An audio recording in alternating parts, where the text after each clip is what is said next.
Real star Upendra ನಾಯಕನಾಗಿ ಮಾತ್ರವಲ್ಲದೆ ತಮ್ಮ ನಿರ್ದೇಶನದ ಮೂಲಕ ತಮ್ಮ ಪ್ರತಿಭೆಯನ್ನ ಸಾಬೀತುಪಡಿಸಿದ್ದಾರೆ. ಕಾಶಿನಾಥ್ ಅವರ ಗರಡಿಯಲ್ಲಿ ಸಹಾಯಕ ನಿರ್ದೇಶಕರಾಗಿ ಬೆಳೆದ ಉಪ್ಪಿ 1992ರಲ್ಲಿ ತೆರೆಕಂಡ ತರ್ಲೆ ನನ್ನ ಮಗ ಚಿತ್ರದಿಂದ ಸ್ವತಂತ್ರ ನಿರ್ದೇಶಕರಾಗಿ ಹೊಸ ಇನ್ನಿಂಗ್ಸ್ ಆರಂಭಿಸಿದ್ರು. ಉಪೇಂದ್ರ ಸುಮಾರು 10 ಚಿತ್ರಗಳನ್ನು ನಿರ್ದೇಶನ ಮಾಡಿದ್ದಾರೆ. ಬನ್ನಿ ಇವತ್ತಿನ ವಿಡಿಯೋದಲ್ಲಿ ಉಪ್ಪಿ ನಿರ್ದೇಶಿಸಿದ ಆ 10 ಸಿನಿಮಾಗಳು ಯಾವುವು ಅಂತ ನೋಡೋಣ. ಅದಕ್ಕೂ ಮುನ್ನ ಈ ವಿಡಿಯೋಗೆ ಲೈಕ್ ಮಾಡಿ, ತಪ್ಪದೆ ನಮ್ಮ ಚಾನೆಲ್ ಅನ್ನು ಸಬ್ಸ್ಕ್ರೈಬ್ ಮಾಡಿ.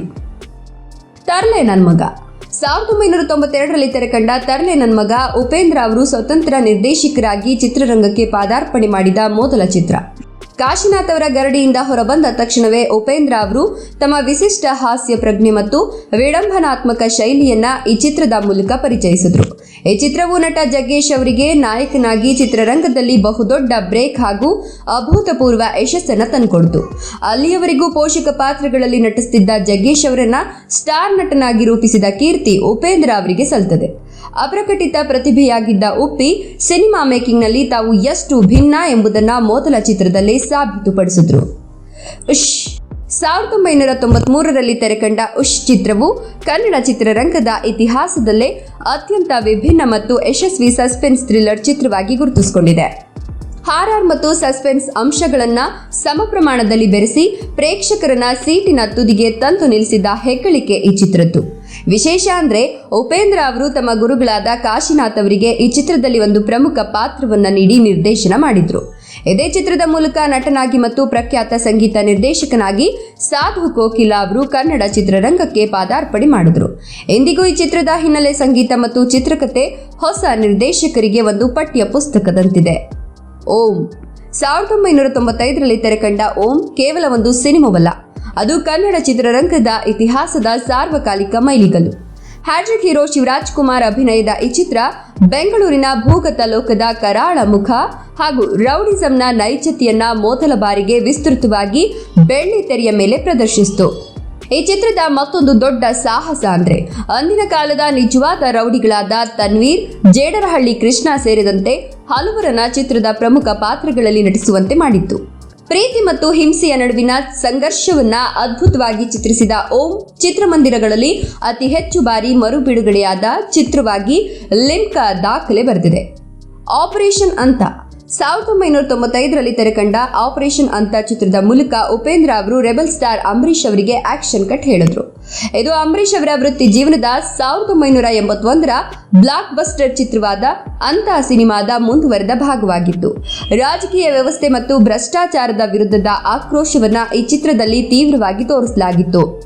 ಸಿನಿಮಾ ಬಿಡುಗಡೆಯಾದಾಗ ಬಾಕ್ಸ್ ಆಫೀಸ್ನಲ್ಲಿ ಅಂದುಕೊಂಡಷ್ಟು ದೀರ್ಘಕಾಲ ಓಡುತ್ತಿದ್ರು. ಅದರ ವಿಭಿನ್ನ ಮೇಕಿಂಗ್, ಚೂಪಾದ ಸಂಭಾಷಣೆ ಮತ್ತು ವಿಶಿಷ್ಟ ಕಥಾ ವಸ್ತುವಿನಿಂದಾಗಿ ಕಾಲಕ್ರಮೇಣ ಕನ್ನಡದ ಒಂದು ಅದ್ಭುತ ಹಾಗೂ ಪ್ರಬುದ್ಧ ಚಿತ್ರವಾಗಿ ಪ್ರೇಕ್ಷಕರಿಂದ ಗುರುತಿಸಿಕೊಳ್ತು.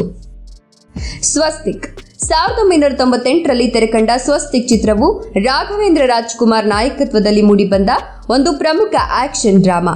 ಈ ಚಿತ್ರದ ಮೂಲಕ ಉಪೇಂದ್ರ ಅವರು ಮೊದಲ ಬಾರಿಗೆ ದೇಶದ ಭದ್ರತೆ ಮತ್ತು ವ್ಯವಸ್ಥೆಯ ಸುತ್ತ ಹೆಣೆದ ಈ ಕತೆ ಉಪ್ಪಿಯವರ ನಿರ್ದೇಶನದ ಚಾಕಚಕ್ಯತೆಯನ್ನ ಮತ್ತೊಮ್ಮೆ ಸಾಬೀತುಪಡಿಸಿತು.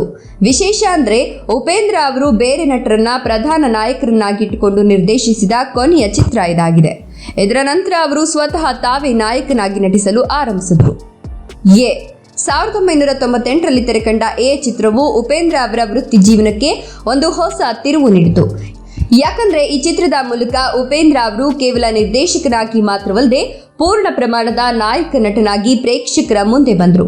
ಪ್ರೀತಿ, ಸಿನಿಮಾ ರಂಗದ ಹಿನ್ನೆಲೆ ಮತ್ತು ಮಾನವನ ಮನೋವ್ಯಾಪಾರಗಳನ್ನ ಗೊಂದಲಮಯ ಆದರೆ ಬುದ್ಧಿವಂತಿಕೆಯಿಂದ ಕೂಡಿದ ಚಿತ್ರಕಥೆಯ ಮೂಲಕ ನಿರೂಪಿಸಲಾಯಿತು. ಕನ್ನಡದಲ್ಲಿ ಭಾರಿ ಸಂಚಲನ ಸೃಷ್ಟಿಸಿದ ಈ ಚಿತ್ರ ತೆಲುಗು ಭಾಷೆಗೂ ಡಬ್ ಆಗಿ ಬಿಡುಗಡೆಯಾಯಿತು. ಆಂಧ್ರ ಪ್ರದೇಶದಲ್ಲೂ ಸಹ ಈ ಸಿನಿಮಾ 100 ದಿನಗಳ ಪ್ರದರ್ಶನ ಕಂಡು ಶತದಿನೋತ್ಸವ ಪೂರೈಸುವ ಮೂಲಕ ಇತಿಹಾಸ ನಿರ್ಮಿಸಿತು. ಉಪೇಂದ್ರ 1999ರಲ್ಲಿ ತೆರೆಕಂಡ ಉಪೇಂದ್ರ ಚಿತ್ರವು ಭಾರತೀಯ ಚಿತ್ರರಂಗದಲ್ಲೇ ಒಂದು ಕ್ರಾಂತಿಕಾರಿ ಪ್ರಯೋಗ. ಮನುಷ್ಯನ ಅಹಂಕಾರ, ಸ್ವಾರ್ಥ ಮತ್ತು ಪ್ರೀತಿಯ ತತ್ವಗಳನ್ನ ನಾನು ಎಂಬ ವಿಶಿಷ್ಟ ಪಾತ್ರದ ಮೂಲಕ ಉಪೇಂದ್ರ ಇಡೀ ಜಗತ್ತಿಗೆ ತೋರಿಸಿಕೊಟ್ರು. ಮನುಷ್ಯನ 3 ವಿಭಿನ್ನ ಭಾವನೆಗಳನ್ನ 3 ಜನ ನಾಯಕಿಯರ ಪಾತ್ರಗಳೊಂದಿಗೆ ಸಮೀಕರಿಸಿ ಅವರು ಹೆಣೆದ ಚಿತ್ರಕಥೆ ಪ್ರೇಕ್ಷಕರ ತಲೆಗೆ ಹುಳ ಬಿಡ್ತು. ಈ ಚಿತ್ರ ಕನ್ನಡ ಮತ್ತು ತೆಲುಗಿನಲ್ಲಿ ಅಭೂತಪೂರ್ವ ಯಶಸ್ಸು ಗಳಿಸಿತು. ಕೇವಲ ಭಾರತ ಮಾತ್ರವಲ್ಲದೆ ಜಪಾನ್ ದೇಶದ ಅಂತಾರಾಷ್ಟ್ರೀಯ ಚಲನಚಿತ್ರೋತ್ಸವದಲ್ಲೂ ಪ್ರದರ್ಶನ ಕಂಡು ಜಾಗತಿಕ ಮಟ್ಟದಲ್ಲಿ ದೊಡ್ಡ ಪ್ರಸಿದ್ಧಿ ಪಡೆಯಿತು.